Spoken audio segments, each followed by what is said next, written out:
Now I would like to invite up to the podium our delegation of jurists, and we will hear first from the Queen's Counsel, Chairwoman of the Bar for Human Rights Committee in England and Wales, that is Kirsty Brimelow, and then from Attorney General Deputy in the Supreme Court, Maria Candida Almeida.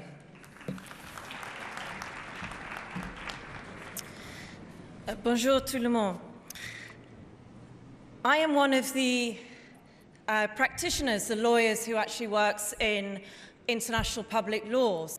The Bar Human Rights Committee works and stands with Iran and with Camp Liberty in relation to the violations and the atrocities that are committed. And we have written statements of concern, held events and lobby as well alongside other human rights organizations for Iran. Now, thank you.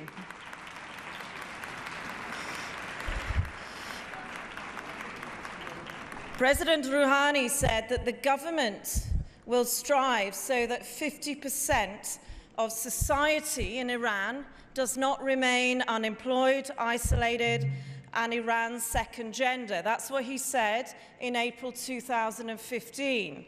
Astonishing, because Iran has continued to pass repressive legislation in relation to women. And part of its plan to promote virtue and prevent vice has resulted in very repressive legislation which is contrary to international law.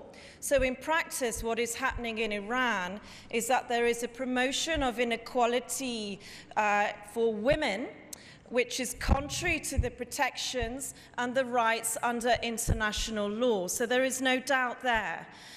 As a practitioner, what do you do about it? Well, it's all fairly obvious. The Constitution needs changing. You can't have a Constitution which is underpinned by regulations and legal structures which are rooted in medieval times. Camp Liberty, what needs to be done in relation to Camp Liberty?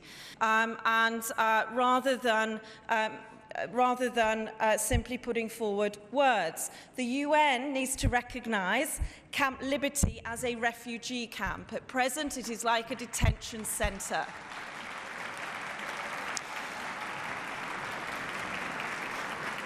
I'm going to leave you, however, with something positive, because it wasn't that long ago that we were fighting against, and particularly with myself from a country with a terrible colonial history, fighting against this scourge of slavery on a very, very large scale.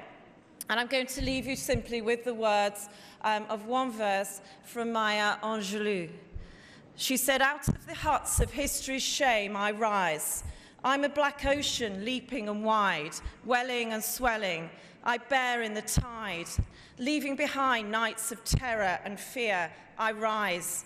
Into a daybreak that's wondrously clear, I rise. Bringing the gifts that my ancestors gave. I am the dream and the hope of the slave. I rise, I rise, I rise." Shukran.